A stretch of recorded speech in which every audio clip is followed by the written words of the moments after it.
On this episode of Far Out, a NASA center known for pushing the boundaries of flight is now pioneering sailing in space. So light actually pushes it.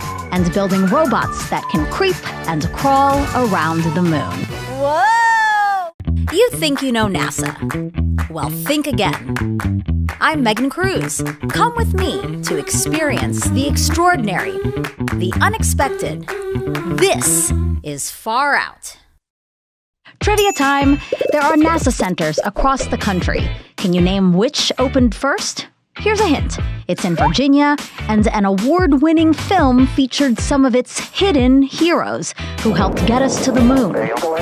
If you guessed NASA's Langley Research Center, you are correct.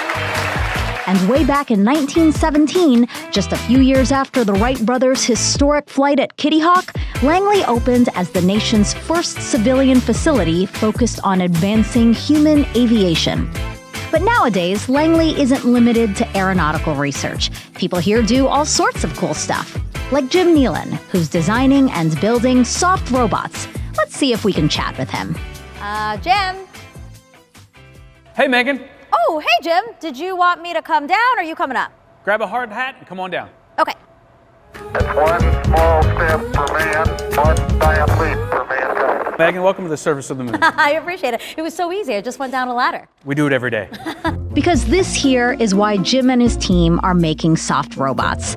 NASA wants to learn how to live and work on the moon as a stepping stone to Mars. So traditional robots that we design are designed with a specific task in mind. When we go further and stay longer out in the solar system, we need systems that will be able to adapt to an unknown environment and be able to maintain and operate within that environment.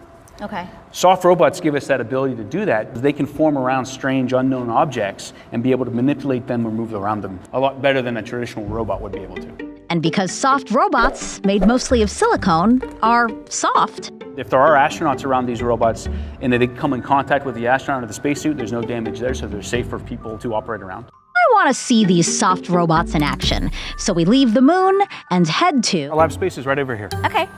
These are all the different types of soft robots we are currently looking at for possible use in space. We have a chainmail like this embedded in the silicon, right? Yeah. And you can see in one orientation, it's very easy to roll around. Okay. And the other, it locks and can take pressure or force. This kind of reminds me of that claw you see in the carnival game where you're trying to pick up a stuffed animal. Absolutely. But those claws are very rigid and they're not Right. specifically designed to pick up all of the objects that are in those games. Yeah. So a soft robot, however, is very compliant and able to bend around the shape naturally and provide a better grasp. So this is kind of how we were talking about there might be some benefits to using soft robots versus traditional hard robots. That's correct. We can take an object like this, a pair of glasses, and if you want to hold that right there, hold it from the top, Okay. and I'll apply the air pressure. Oh, whoa. So because this is soft, like what does it allow this to do better? It can move into the different areas of the object that you're picking up and provide more surface contact for a better grasp. Okay. I wish we had a stuffed animal to like actually test your theory, this analogy that we've... I can help you. Okay, we do. We have a stuffed animal. Whoa! Look at all the stuffed animals I could have won in all those years, all the money I wasted. What does this one do? Oh, this is a very interesting new project that we're looking at that's been biologically inspired from the octopus. One of the hard things about building large structures in space is being able to outfit them with power, data, cryogenic lines. A robot like that, controlled like an octopus arm, could very easily go through the structure and place specific cables or data lines in certain areas that a traditional robot would find very challenging to reach. This is very early development. We're just learning the science behind how those octopus tentacles operate. Learning not just from Mother Nature, but also other soft robots already in use here on Earth. As they say, necessity is the mother of invention. There's a number of areas right now where soft robots are being used. Search and rescue is one of them, where these soft, pliable robots can get underneath rubble and go search for survivors. Marine biologists use them to collect delicate deep-sea creatures. Also in physical therapy, where it's helping folks regain the use of their muscles and limbs after an accident or an injury. That versatility kind of guides us to the designs that we are looking to have them used in space. Are soft robotics, is this just a very new field in general? Soft robots actually has been around for quite a long time. Since the 1950s, actually, but possibly using them in space, that is very new, thanks to recent advancements in material sciences. By now, you get why soft robots would be an asset for us on the moon. So, do you want to make one with us? We're gonna make this gripper. In this particular one, which is a gripper, we've actually embedded other fibers in it so that we can do a specific in-space assembly task. There you go. And then this is our silicone. So we mix the silicone as a 2-part silicone that we'll mix in this cup right here. Okay. So you can open up the first one and dump the entire contents into that. It says stir well before using. Should I? Give it a good shake, yeah. Who wants a cocktail? Okay, this one. Shake this one too. All right, so then just open it up? Open it up and pour them both in. Okay. Yeah. Is it, so I'm assuming that these are different. Right, this is a 2-part compound. What'll happen is when they mix, they'll start to cure and then harden. I feel like I'm trying to make meringue, you know, with like egg whites. It's our cooking show. It's Jim and Megan's cooking show. Though I wouldn't want to eat it. Though it's safe. I think I mixed it pretty well. Keep mixing it. Okay. But what if my arm starts to hurt? Then switch to your other arm. So now you can stop. Mm-hmm. Yep. Just put that spoon down. Okay. Now pour it into the And here? now pour it into this Anywhere? mold right there. Yep. Start, you know, kind of just move it around. Is it okay that it's going over? Yep. Okay. That's fine. Oh, I'm so sorry. That's okay. Yep. Fill it up to the top. Okay. Excellent. I didn't make too much of a mess. That's good. No, that's okay. Pick that up. Okay. Oh my and God. And we'll move it over here. Oh my God. And this is where it gets messy, guys. All right. Oh, it's so slimy. Oh, that's Right up not on the the right top of place to put it. Okay. All right. There you are. Now, if there's a switch on the back of the pump here, you Okay. turn that Turn on. it on. Switch. And then you close off the valve. What is this doing? This closes the valve, so now it's sucking all the air out of this structure, this dome right here, and degassing the silicone. Why is it important to get the bubbles out? If we don't get all the bubbles out, there'll be bubbles all through the mold, and it's easy to tear and break when we inflate it. While we wait, let's find out how we'll make the gripper grip. Jim says we can use computers, but that would mean a lot of additional equipment. Instead, Another way, going back to biologically inspired systems, is to use an artificial muscle. So that's going to work like our muscles, like we have in our body, Yes. to move the soft robot. Absolutely. Wow, that's amazing. It'll contract and be able to pull the gripper closed, open and closed. Okay, so we're going to make that muscle, That's correct. We'll make the muscle. not make muscles like this. Okay, I have got a lab coat. We're at a different lab, and we're going to make a muscle. So where do we start? This is a spool of carbon fiber that we'll take a couple strands out of Okay. to start making our muscle. we're using carbon fiber for its strength and durability. It holds a lot of weight and can maintain those heavy loads.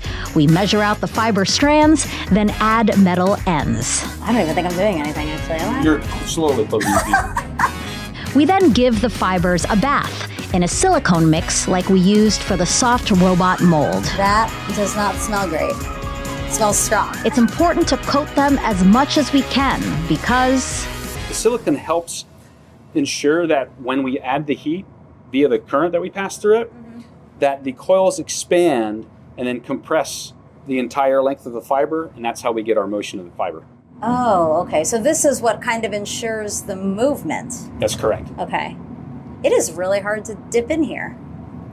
Messy. Very messy. Very It's messy. not a clean process. It's a very manual, messy process. after clamping down one side to hold it steady, we attach the other end to a drill to wind the separate fibers together. Doing this builds stronger muscles. So should I start it? Yep, go ahead. You can start. Now I'm scared. It's all right. Yep, okay. Okay, slow down. And you can see... Oh, darn it. Yeah, we were right there. We were right there. If you missed it, we over-twisted and the strands broke. No big deal, it happens, and we can just start again. I guess just like us humans, building muscles requires patience, determination, and skill. Good speed? It's great speed. So now the strands are twisted together. The next they'll start doubling up and coiling. Building carbon fiber muscles or any type of artificial muscle is an art. Oh my God. There we go. It's really coiling there. Great. We'll stop there. Great! Now we're going to put it on a drying rack and put it in an oven and have it dry overnight. Okay, cool. And now it's time to put our muscle in the gripper we made. I see it, yeah, it's totally opening. So what's the end goal of all this, right? We designed muscles, we made a gripper, we're using them together so that this gripper moves. What's the end goal? The one that we're planning for, we would have it in a gripper unit that would sit on an end of a traditional robot. And so we're taking the benefits of the traditional hard-linked robot and the soft robot together to be able to allow us to manufacture things in space more effectively. A bright future ahead, thanks to people like Jim. And the next generation. Jim says all the soft robots you see here were made by students. We actually take students from high school level all through PhD. Working with them is fantastic. They really bring in great, different, novel approaches to solving some of these really hard problems. And who knows, maybe the problems we solve for space improve the soft robots we use on Earth. And in that way, NASA continues to explore for the benefit of all. Well, Jim, thanks so much for having us here. It was really cool to see how soft robots are being developed and built here at NASA, and I can't wait to see them used in space. Absolutely. Thank you for coming. We hope you come back soon. Whether it's traveling through deep space or staying nearby in Earth's orbit, a spacecraft needs fuel to propel it and the sun to power it. But what if I told you NASA is looking to use the sun for both power and propulsion? Another team at Langley is working on this bright idea, which could offer a new guiding light in exploration. Oh, fancy meeting you here. Nice to see you. Greg. Thank you so much for having us. Greg Dean is the lead assembly, integration, and test engineer for the Advanced Composite Solar Sail System, or ACS-3. That sail system is what we're now standing in the middle of. And so this is a solar sail. This is a solar sail, yep. So can you tell me about it? So a solar sail is effectively a propulsion system that doesn't actually have its own fuel. Okay. It uses sunlight. And so sunlight will reflect off of these big aluminized membranes. As light bounces off of it, it imparts momentum to the sail. And so light actually pushes it, makes it accelerate. Whoa, so essentially you guys are sailing on sunlight. Yep. That's amazing. Pausing to reiterate that Sailing on Sunlight is not your dad's favorite soft rock album. It's how NASA is trying to make getting to and traveling through space cheaper. The smaller and lighter a spacecraft is at launch, the better. It means a smaller, cheaper rocket to get it into space. The goal is to make it as big as we can, but as light as we can. Greg and the Langley team, along with NASA's Ames Research Center in California, spent 5 years designing and building this solar sail system. It launched in April 2024 from New Zealand, and now here it is, successfully deployed in low Earth orbit. It measures 30 feet by 30 feet, but future solar sails could be much larger. Think the size of a basketball court, or even bigger.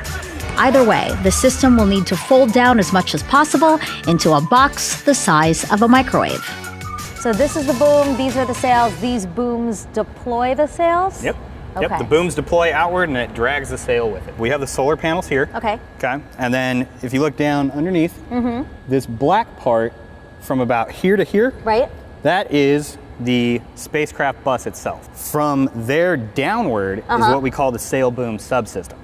And that's where all of this packs into. So all of this actually fits in half of this box. How does all of this pack into that? Very carefully. And it all begins with folding. And since I've folded my share of laundry, origami, bad poker hands, I thought folding what looks like aluminum foil would be a breeze. I was really wrong. This one is absolutely thick, can crease, can hold shape. This Yep. doesn't hold shape at all. No, it doesn't. It's too thin. Is it okay that I do this? Yeah, fold it up. And so it just doesn't hold shape. Yep. What is this material? So this is made out of what's called polyethylene naphthalate, or PEN. That's so much easier. So all it is a polymerized plastic, similar to like a Mylar party balloon. Okay, It's yes. just very, very thin. It's 1/50th of a hair on your head. 1/50th 1/50th. of a strand of hair. Yep. It's so thin that honestly, if it wasn't metallized, you probably wouldn't even see it.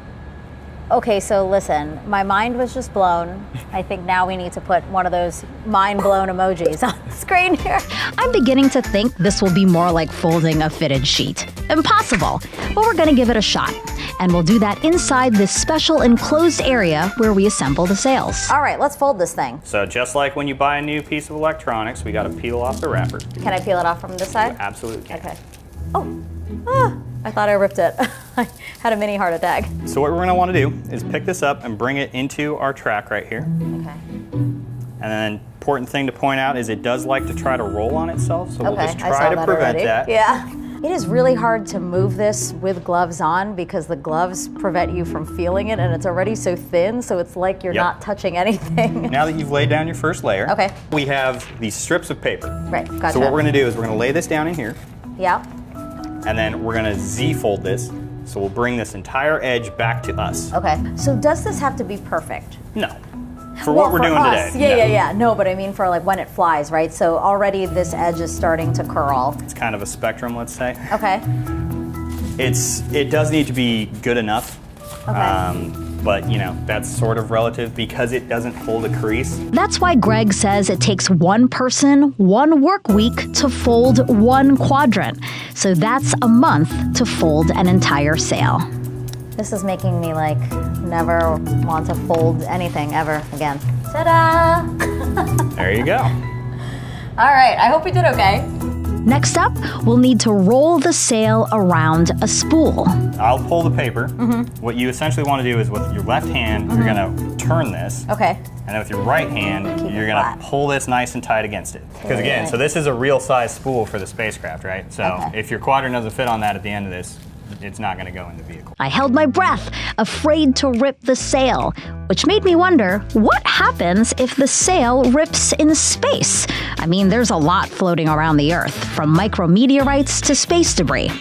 Greg says they thought about that too, so built rip stops into each of the quadrants by taking Kevlar thread and gluing it down in a grid pattern. That way, if something were to rip the sail, the tear would stop at the next Kevlar thread. So you lose like a section of your sail, Sure. not the entire quadrant. Hey, look at that!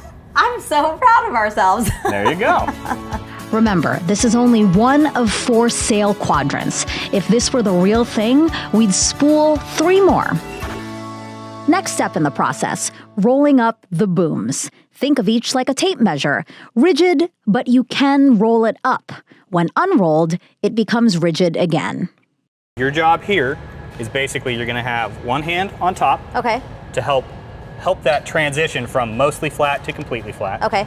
And you're gonna have another hand here just to help support it and compress it against this spool. Okay. This is kind of like what we just did with the sail. Pretty similar, yeah. Okay. And now, with the click of a button,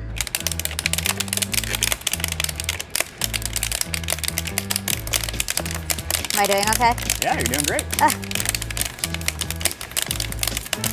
Sounds like popcorn. A little bit. How do I know if I'm flattening it out enough? The ultimate test here is does it fit on this spool by the time we're done? Okay. the boom is made of carbon fiber, which, just like the sail, is also super light. In fact, the full boom for each sail quadrant is 23.5 feet long, and yet that whole thing only weighs 1/3 of a pound. It's not only light, but strong, and resists changing shape. We do not want our booms changing shape as they experience dramatic temperature swings, going from shadow to sunlight several times a day. Ugh. And we're gonna stop there. Perfect timing. There we go. See, and so it's a lot faster because we motorized it. Right. It used to take a long time to do that by hand, Right. and we would damage things. None of what we did today is flying into space. You wouldn't actually let me touch flight material. Oh, you know, I might. Would you still have a job after? That's a good question. We secure it, and now, boom, done. Okay, we're ready for the final step in this process, and for that, we have to take this spool to that table. Oh, that table. Yeah. I knew we'd get to it. This is where we come to here, which we call the packaging table. Okay. And so Really high-tech name there. it is very descriptive. Yes, very. So we have these wrapped up booms. Mm-hmm. And so I'm assuming this is this, essentially. Yep. This is the same thing. We've just kind of pre-staged these ones. Okay, gotcha. So you have 4 full-length booms here. Mm-hmm. This right here is a prototype of the mechanism that's inside of the spacecraft that deploys the sail and booms. So the first thing we're going to do is unlock these arms. Okay. So you can go and pull that out for me. Okay. And then there's another one here. There's Pull one out. here and one here. With the arms unlocked, time now to activate the motor and start pulling in the booms. Here we go. Oh, whoa. More popcorn. More popcorn. moving much more slowly than over there. It does, yeah. So it moves slowly here because we typically have more people around monitoring everything and making sure that nothing bad happens. That it's staying on the track? Yeah, that it's staying in track. So how long does this take to get all 4 into the one in the center? If you're doing this realistically for flight, that can take close to an hour and a half. Having this done on this table mechanically, that really cut back on the time? Yeah, it cuts down on the manpower required to help us do this. You're not having to contain this. The table is basically doing all the work for you, and we're just here observing and making sure things are good. Almost there. Almost there. Okay, so we'll stop it right about here. Okay. Finally, we remove the arms. I'm gonna take the center portion, and you're just gonna help me with the weight. Okay. Okay. And just careful, this arm isn't light. Ooh, okay. Okay. It is not light. We can go ahead and just put this down on the ground for now. Maybe it seems heavier just because everything else we've been lifting today weighs nothing. Now you can clearly see the ingenuity of this sail boom system. How hard was it to engineer something like this? 5 years for ACS-3 on its own. 5 years on its own. Yep. So what's next for the real ACS-3? The one we told you is already in space, flying about 600 miles away from Earth. By the way, that's more than twice the altitude of the International Space Station. It's kind of like you don't go on a road trip without making sure your tires are Sure. full or your gas tank's full. Sure. Same type of thing with spaceflight. So we have to go up and fly this and show that these things actually work in a real space environment. Remember, this is a technology demonstration mission. What we learn from ACS-3 can be used to test a much larger sail in the future. It's a great start towards redefining deep space travel. Well, I'm excited for you. I'm really impressed. Thank you. Congratulations. Yes, congratulations to NASA Langley. Over 100 years ago, it faced a challenge that had never been solved, mastering human flight. Today, it faces new but similar challenges that center on the same core issue: exploration. Only this time, it's for deep space. They're advancing old ideas in clever ways, a robot that's soft and autonomous, and flight powered not by fuel, but by sunlight pushing a sail. It's this kind of ingenuity that NASA uses to carry us to the farthest reaches of our solar system. We are at a different lab, and we're gonna make a mussel, if I can get this coat on. All right, here we are. Demo, take 2. Terry.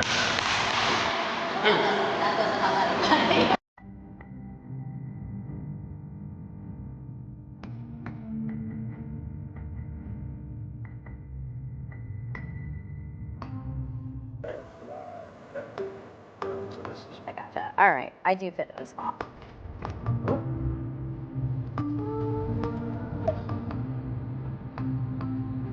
We'll show you how this solar sail could revolutionize space travel and how engineers at Langley plan to...